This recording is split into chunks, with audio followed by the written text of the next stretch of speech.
जिस परसेंटेज से e commerce sales में ग्रोथ आया है Q4 में 2010 से लेकर 2023 तक, आप यहां देख सकते हैं। देखो दोस्तों, मैं पिछले 7 ईयर से ई कॉमर्स करते हुए मैंने एक चीज नोटिस किया है कि जो सेल्स Q1 से लेकर Q3 तक होता है ना, मतलब जनवरी से लेकर सितंबर तक, उससे ज्यादा सेल्स होगा सिर्फ Q4 में, मतलब अक्टूबर से लेकर दिसंबर तक, इवन लेट जनवरी तक। तो अगर आप एक बिगिनर है और आप ई कॉमर्स बिजनेस स्टार्ट करने जा रहे हैं तो ये आपके लिए अच्छा टाइम रहेगा। तो इसीलिए मैं खुद ई कॉमर्स एंटरप्रेन्योर होके, और मैंने over the year thousands of लोगों के साथ काम करके, न्यू बिगिनर्स के साथ उनका ई कॉमर्स स्टोर लॉन्च करने के लिए इस वीडियो में मैं आपको बताऊंगा why Q4 is important and how to start, strategies to capitalise during Q4, things to avoid during Q4। तो क्यों Q4 इंपॉर्टेंट है वो सिंपल तरीके से मैं एक्सप्लेन कर सकता हूँ 4 पॉइंट्स है, और चारों पॉइंट्स इंटर रिलेटेड है। सबसे पहला आता है पीक शॉपिंग सीजन। देखो दोस्तों, आप देख सकते हैं, चाहे इंडियन मार्केट प्लेस हुआ हो या USA मार्केट प्लेस, मतलब कई सारा फेस्टिवल्स और इवेंट्स आता है, जैसे कि फॉर एग्जांपल ब्लैक फ्राइडे हुआ, साइबर मंडे हुआ, और उसी तरह दीपावली हुआ इंडिया में, क्रिसमस आता है, थैंक्स गिविंग आता है। तो ये सारा डेज में लोग ज़्यादा स्पेंड करना पसंद करते हैं, और उसी तरह ऑफर्स भी देखते रहते हैं वेबसाइट्स में, स्पेशली जैसे कि ई कॉमर्स प्लेटफॉर्म अमेजॉन। और उसी तरह ईयर एंड होता है, तो ईयर एंड में लोगों का माइंडसेट भी वैसा होता है, मतलब एक ह्यूमन साइकोलॉजी है, वो स्पेंड करना ज़्यादा पसंद करते हैं कंपेयर टू जब ईयर स्टार्ट हो रहा होता है ना, उससे। तो ईयर एंड होते ही लोग ज़्यादा स्पेंड करना शुरू करते हैं और प्रिपरेशन करना लगते हैं अगले ईयर का। तो बेसिकली पीक शॉपिंग सीजन है। सेकंड है हाई प्रॉफिट मार्जिन्स। देखो दोस्तों, जब डिमांड ज़्यादा रहेगा, चाहे वो कोई कमोडिटी या प्रोडक्ट के हुआ हो, तो जब डिमांड ज़्यादा रहता है उसी तरह उसका सेलिंग प्राइस भी ज़्यादा होता है। तो सेम ई कॉमर्स प्लेटफॉर्म में भी होता है, क्योंकि इतना ज़्यादा डिमांड हो रहा होता है, उतना ज़्यादा सेल हो रहा होता है, तो क्या होता है कि सभी कॉम्पिटिटर्स का सेलिंग प्राइस बहुत ज़्यादा रहता है। इससे क्या होता है कि प्रॉफिट मार्जिन ज़्यादा मिलेगा। स्पेशली बिगिनर्स को जब वो स्टार्ट कर रहे होते हैं, उनको हमेशा कैश फ्लो का इशू आता है, क्योंकि आप बहुत ही टाइट बजट से स्टार्ट करते हैं। मुझे पता है, जब मैंने स्टार्ट किया था तो मैं बार बार आउट ऑफ स्टॉक हो रहा था, इससे मैं सही तरीके से मेरे प्रोडक्ट का रैंकिंग मेंटेन नहीं कर पा रहा था। और ये प्रॉब्लम सभी बिगिनर्स के साथ होता है, क्योंकि आप कम बजट से स्टार्ट कर रहे होते हैं। तो अगर आप Q4 से स्टार्ट कर रहे हैं तो आपको बेसिकली प्रॉफिट मार्जिन ज्यादा मिलेगा, तो आपको कैश फ्लो का इशू नहीं होगा। तो ये मैंने देखा है मेरे अर्ली, जब मैंने मेरा ई कॉमर्स का बिजनेस स्टार्ट किया था, तो Q4 में मुझे कैश फ्लो का इशू नहीं हो रहा था। ऑफकोर्स Q4 में क्योंकि ज्यादा सेल्स होता है तो आउट ऑफ स्टॉक होने का चांसेस भी ज्यादा रहता है, पर ओवरऑल हमारा रेवेन्यू जब इंक्रीज होगा उसको हमारा बिजनेस में री इन्वेस्ट कर सकते हैं, ताकि हम आउट ऑफ स्टॉक ना जाए और उसी तरह हम नया प्रोडक्ट लॉन्च करें। थर्ड है प्रमोशनल अपॉर्चुनिटीज। देखो दोस्तों, जब आप आपके बिजनेस स्टार्ट करेंगे, आपका प्रोडक्ट लॉन्च करेंगे ई कॉमर्स प्लेटफॉर्म जैसे कि अमेजॉन पर, तो आपको जल्दी से जल्दी आपके प्रोडक्ट फर्स्ट पेज पे लाना होता है। तो जब आप कोई भी स्ट्रैटेजी इस्तेमाल करेंगे, जैसे कि कूपन कोड्स क्रिएट करना हुआ हो, या एडवर्टाइजमेंट करना हुआ हो, गिव अवेज करना हुआ हो, उसका वैल्यू ज़्यादा रहेगा कंपेयर टू अदर मंथ्स। तो क्योंकि लोग यूजुअली सेल मतलब ऑफर्स को ढूंढते रहते हैं, तो उसको वो रिडीम करने का चांसेस ज़्यादा रहता है, जिससे आपका प्रोडक्ट के लिए एक पुश मिलेगा। और उसी तरह बिल्डिंग रिव्यूज एंड रैंकिंग। तो देखो दोस्तों, आपका प्रोडक्ट जब आप लॉन्च करेंगे, आपको ऐसा सोचना है कि आप असेट बनाने जा रहे हो। तो जो भी आप प्रोडक्ट अमेजॉन पर लॉन्च करेंगे, उसका मेन कीवर्ड का फर्स्ट पेज में आपको रैंक करना चाहिए, और एक 15-20 रिव्यूज क्रॉस करना चाहिए, और ऑर्गेनिक सेल्स आता रहना चाहिए। तब आप कंसिडर कर सकते हैं कि ओके, मेरा ये प्रोडक्ट लॉन्च हो चुका है और ये मेरा असेट है, मुझे मेक श्योर करना है कि वो प्रोडक्ट को मैं स्टॉक में रखूँ। तो वो प्रोसेस जल्दी हो जाता है Q4 में, क्योंकि आपको वॉल्यूम ऑफ सेल्स ज़्यादा रहेगा, और आपका कस्टमर के साथ अगर आप अच्छा इंटरेक्शन रखते हैं, आपका फनल अगर सही है, सही से आपका कस्टमर का डिटेल्स आप करेक्ट कर रहे हैं, तो आप जल्दी आप रिव्यूज़ ले सकते हैं, जिससे आपका एक प्रोडक्ट जल्दी असेट हो जाएगा। और Q4 में किस तरह स्टार्ट करना है, वो बेसिकली सिंपल प्रोसेस है, उसके ऊपर ही मैंने एक डेडिकेटेड वीडियो बनाया है, वो बाद में आप चेक कर सकते हैं। तो अगर आपको ई कॉमर्स अमेजॉन FBA सीखना है, फिजिकल प्रोडक्ट सेल करने का प्रोसेस, तो मैंने एक ई बुक लिखा है, वो भी मेरा 7 ईयर्स का एक्सपीरियंस के साथ, और वो ई बुक आपको फ्रीली अवेलेबल है मेरे एप्लीकेशन में, वो आपको डिस्क्रिप्शन में मिल जाएगा, चेकआउट कीजिए। तो दोस्तों, अब आपने जान लिया है कि क्यों Q4 इंपॉर्टेंट है, पर ये आपको कोई फ़ायदा नहीं रहेगा अगर आपको पता नहीं है कि किस तरह उसको कैपिटलाइज करना है, क्या क्या स्ट्रैटेजीज आपको इम्प्लीमेंट करना है, जो मैं आपको अभी बताने जा रहा हूँ। तो सबसे पहला है optimise listings and get reviews. देखो दोस्तों, आपको Q4 के लिए ही स्पेशली आपका जो प्रोडक्ट का लिस्टिंग्स है ना उसको ऑप्टिमाइज करना चाहिए। सारा ट्रेंडिंग कीवर्ड्स जो Q4 से ट्रेंड हो सकता है वो सारा आपका लिस्टिंग में आपको इंक्लूड करना है। उसी तरह आपका इमेजेस भी बदल सकते हैं, कुछ ऑफर चीज़ें आप इंक्लूड कर सकते हैं इन्फोग्राफिक्स में, जिससे आपका कन्वर्जन इंप्रूव हो सकता है। और उसी तरह लिस्टिंग ऑप्टिमाइज करने के वक्त आपका सेलिंग प्राइस भी आपको इंक्रीज करना चाहिए, क्योंकि जैसा मैंने पहले बताया Q4 में क्योंकि आपका सेल्स इंक्रीज होगा तो सारा कॉम्पिटिटर्स का सेलिंग प्राइस भी इंक्रीज होने ही वाला है। तो आपको इन एडवांस करके रेडी रखना है ताकि आप Q4 में कैपिटलाइज कर सके।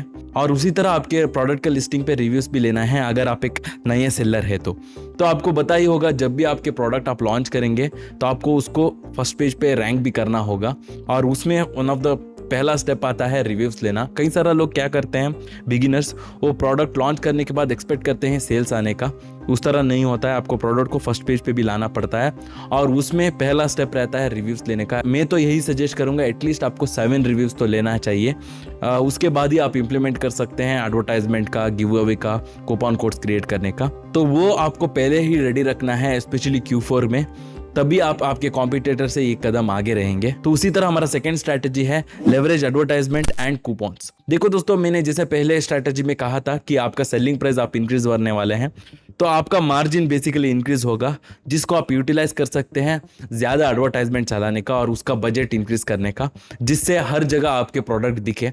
उससे आपके प्रोडक्ट पे ट्रैक्शन भी आएगा, क्योंकि Q4 में सेल्स ज़्यादा रहता है, ज़्यादा लोग ऑफर ढूंढते रहते हैं, तो कन्वर्जन भी ज़्यादा होता है, जिससे आपके प्रोडक्ट अगेन उसका रैंकिंग इंक्रीज होगा, जो ओवरऑल आपका ऑर्गेनिक सेल्स इंक्रीज करने में हेल्प करता है। तो वही काम होता है बेसिकली एडवर्टाइजमेंट का।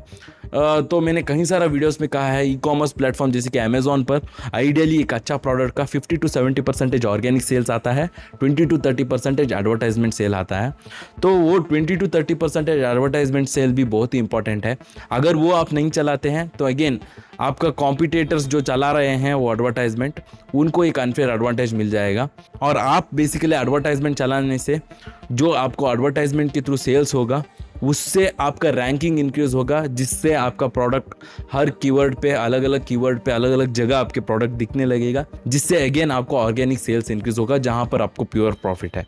तो इसीलिए आपको एडवर्टाइजमेंट में स्पेंड करना ही होगा, स्पेशली इनिशियली, और उसी तरह Q4 में। और उसके साथ आपको सारा कूपन्स, प्रमोशंस, जो भी लिमिटेड टाइम डील्स है ना, वो रन करने के लिए बेस्ट टाइम है। आपने देखा होगा कई सारा सेलर्स बेसिकली Q1 से लेकर Q3 तक, मैं भी वैसा ही करता हूँ। मैं कोई भी कूपन कोड्स, कोई भी डील्स रन नहीं करता हूँ Q1 से लेकर Q3 तक। Q4 में भी मैं ही यूजुअली मैं रन करता हूँ, स्पेशली प्रोडक्ट का सेलिंग प्राइस इंक्रीज करके। तो Q4 one of the best time है आपको ये सारा डील्स और कूपन कोड्स और प्रमोशंस रन करने के लिए। देखो दोस्तों, मेरे एक लास्ट वीडियो में मैंने एक्सप्लेन किया था कि external traffic one of the important चीज़ है आपके प्रोडक्ट फर्स्ट पेज पे पुश करने के लिए। देखो, अमेजोन को बहुत पसंद है एक्सटर्नल ट्रैफिक, मतलब कोई और वेबसाइट से अगर उनके वेबसाइट में ट्रैक्शन मिलता है तो वो एक ग्रीन फ्लैग है। अगर आपके प्रोडक्ट के लिए कोई और प्लेटफॉर्म से ट्रैक्शन आ रहा है तो अमेजोन सोचते हैं कि ये प्रोडक्ट का वैल्यू ज़्यादा है, तो वो भी आपके प्रोडक्ट को पुश करेंगे। तो इसीलिए आप एक्सटर्नल ट्रैफिक जनरेट कर सकते हैं। तो जो मैंने सेकेंड स्ट्रैटेजी बताया था, आप कूपन कोड्स क्रिएट करेंगे। तो कूपन कोड्स क्रिएट करना बहुत ही सिंपल है, मैंने कहीं सारा वीडियोस में एक्सप्लेन किया है। तो अगर आप एक एग्जिस्टिंग सेलर है और आपके पास एग्जिस्टिंग कस्टमर का डाटाबेस है, चाहे उनका ईमेल्स या नंबर्स या इवन आपके इंस्टाग्राम के ब्रांड अकाउंट में वो फॉलो कर रहे हैं, तो उनको आप आपके कूपन कोड्स दे सकते हैं, जिससे एक्सटर्नल ट्रैफिक मिलेगा। जैसे कि इंस्टाग्राम पर अगर आप एक स्टोरी डाल रहे हैं और वहाँ पर आपके प्रोडक्ट के लिए कुछ एक्सक्लूसिव कूपन कोड आपने जनरेट किया है और वो स्टोरी के थ्रू आप प्रमोट कर रहे हैं, तो जो भी आपका जो फॉलोअर्स रहते हैं, जो ऑलरेडी आपका कस्टमर्स रह चुके हैं, वो उस कूपन कोड्स को रिडीम करेंगे और वहाँ से, मतलब इंस्टाग्राम से अमेज़ॉन आकर आपके प्रोडक्ट का अगर खरीदते हैं तो वो एक एक्सटर्नल ट्रैफिक बनता है जो बहुत ही पसंद है। और उसी तरह अमेज़ॉन आपको रिवॉर्ड देंगे आपके प्रोडक्ट को पुश करके, जिसके थ्रू आप Q4 को कैपिटलाइज कर सकते हैं। तो मैं बेसिकली वैसा ही करता हूँ। तो क्योंकि अभी ऑलरेडी अक्टूबर चल रहा है, तो मैंने ऑलरेडी कई सारा ESP मतलब ईमेल सर्विस प्रोवाइडर यूज़ किया है मेरा कूपन कोड्स मेरे जो एग्जिस्टिंग कस्टमर्स को सेंड करने के लिए, मल्टीपल ईमेल्स और कैंपेन्स के थ्रू, और उसी तरह इंस्टाग्राम और व्हाट्सएप में भी, जिससे मुझे अगेन एक्सटर्नल सेल्स मिलेगा, ताकि Q4 को मैं ज़्यादा से ज़्यादा कैपिटलाइज करूँ मेरा प्रोडक्ट ज़्यादा से ज़्यादा सेल करने के लिए। और एक चीज़ मैं यहाँ कहने जा रहा हूँ, जो भी इनिशियली जो सेलर्स रहते हैं वो बेसिकली ये FBM कर रहे होते हैं, मतलब फुलफिलमेंट बाय मर्चेंट। मैं आपको यही सजेस्ट करूँगा, आप सीजनैलिटी चेक कीजिए आपके प्रोडक्ट का। पिछले साल Q4 में किस तरह सेल हो रहा था। अगर आपको पर डे में 10 से ज़्यादा सेल हो रहा है तो आप आपके FBM प्रोडक्ट को FBM में कन्वर्ट कीजिए। FBM में कन्वर्ट करने से आपके प्रोडक्ट पे प्राइम का लोगो भी आएगा, जिससे और भी ज़्यादा कन्वर्जन मिलेगा, सेल्स मिलेगा आपके प्रोडक्ट को, और अमेजॉन भी आपके प्रोडक्ट को पुश करेंगे। और उसी तरह आपको इकोनॉमिकल भी रहेगा। अगर आपको 10 से ज़्यादा सेल्स आ रहा है, आप FBA लेने से आपको कॉस्ट भी कम पड़ेगा कंपेयर टू अगर आप खुद फुलफिल कर रहे हो। तो ऑफकोर्स आपको देखना ही होगा कि कितना एक्सपेक्टेड सेल्स है। अगर अगेन 10 सेल से भी ज़्यादा है तो मैं यही सजेस्ट करूंगा आप FBA के थ्रू जाइए, उससे आपको ज़्यादा एडवांटेज मिलने वाला है। और फिर लास्ट स्ट्रैटेजी है कीप योर इन्वेंट्री रेडी। देखो दोस्तों, ये प्लानिंग बिगिनिंग स्टेज में बहुत ही कंफ्यूजिंग हो सकता है कि कितना आपको ऑर्डर करना है, कितना आपको सेल आएगा। तो उसके लिए जैसे मैंने पहले कहा, आपको सीजनैलिटी चेक करना है, आपको कॉम्पिटिटर्स को देखना है कि वो कितने सेल कर चुके थे लास्ट ईयर, और उससे आप प्रेडिक्ट कर सकते हैं। और उतना इन्वेंट्री आपको रेडी रखना है, क्योंकि अगर आप अगेन आउट ऑफ स्टॉक जाते रहेंगे तो आपका जितना भी रैंकिंग हुआ वो गिर जाता है। सपोज आपने मेहनत करके आपके प्रोडक्ट फर्स्ट पेज पे ला चुके हैं, फिर आप आउट ऑफ स्टॉक हो जाते हैं 5 to 6 डेज में, और उसके बाद अगेन आप रीस्टॉक करने के बाद आपका लिस्टिंग जब एक्टिव होता है तो फर्स्ट पेज में ही आपके प्रोडक्ट नहीं दिखेगा, अगेन 2 to 3 पेजेस पीछे दिखेगा। अगेन आपको मेहनत करके आपके प्रोडक्ट को फर्स्ट पेज पे लाना है। तो इसीलिए आपके प्रोडक्ट को स्पेशली बिगिनिंग स्टेज में जब आपका रिव्यूज़ कम रहेगा तो आपको किसी भी कारण आउट ऑफ स्टॉक होने को नहीं देना है। तो आपको पहले ही प्लान करना है, क्योंकि Q4 में इतना ज़्यादा सेल्स होने वाला है। तो मुझे याद है जब मैंने स्टार्ट किया था मैं बार बार आउट ऑफ स्टॉक हो रहा था, तो ये एक अच्छा प्रॉब्लम ही है। उसको अगेन आपका एक्सपीरियंस से आप सीख सकते हैं और उसको सही तरीके से टैकल कर सकते हैं। तो बेसिकली आपको सीजनैलिटी चेक करके आपको एक डिसाइड करना होगा कि कितना इन्वेंट्री आपको रखना चाहिए। आप क्या कर सकते हैं, कुछ यूनिट्स अगर आप इंपोर्ट कर रहे हैं तो कुछ यूनिट्स जैसे कि 100, 200 या 300 यूनिट्स आप एयर शिपिंग के थ्रू मंगवा सकते हैं, जिससे 10-15 डेज में आ जाएगा। और रिमेनिंग यूनिट्स सी शिपिंग के थ्रू मंगवा सकते हैं, जो बेसिकली 1 महीने लगता है। तो उस तरह आप प्लान आउट कर सकते हैं आपका इन्वेंट्री। और उसी तरह आपको shipping plan, multiple shipping plan create करके अमेजॉन FBA वेयरहाउस को सेंड करना है। यहाँ पर मैं और एक चीज़ बताना चाहता हूँ कि कई सारा लोगों को Q4 के टाइम जब वो शिपिंग प्लान क्रिएट करते हैं और वेयरहाउस को सेंड करने की सोचते हैं तो उनको अपॉइंटमेंट में मतलब स्लॉट नहीं मिलता है बुक करने को। उस इशू अगर आपको फेस हो रहा है तो मैं आपको यही सजेस्ट करूंगा कि हर 1 to 2 आवर्स में आपको रिफ्रेश करता रहना है वो पेज, क्योंकि Q4 के टाइम ऑफकोर्स कई सारा लोग सेंड कर रहे हैं उनका प्रोडक्ट्स अमेजॉन FBA वेयरहाउस को, पर उसी तरह कई सारे लोग कैंसिल भी कर रहे होते हैं। तो उस तरह कैंसिल अगर होता है तो हमको इमीडिएटली स्लॉट मिल जाता है, तो उसको हम बुक करना पड़ता है।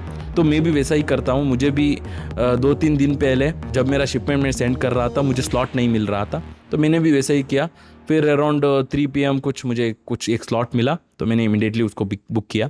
तो यही एक ऑप्शन है, अगर आपको स्लॉट नहीं मिल रहा है तो इसी तरह आपको करना है।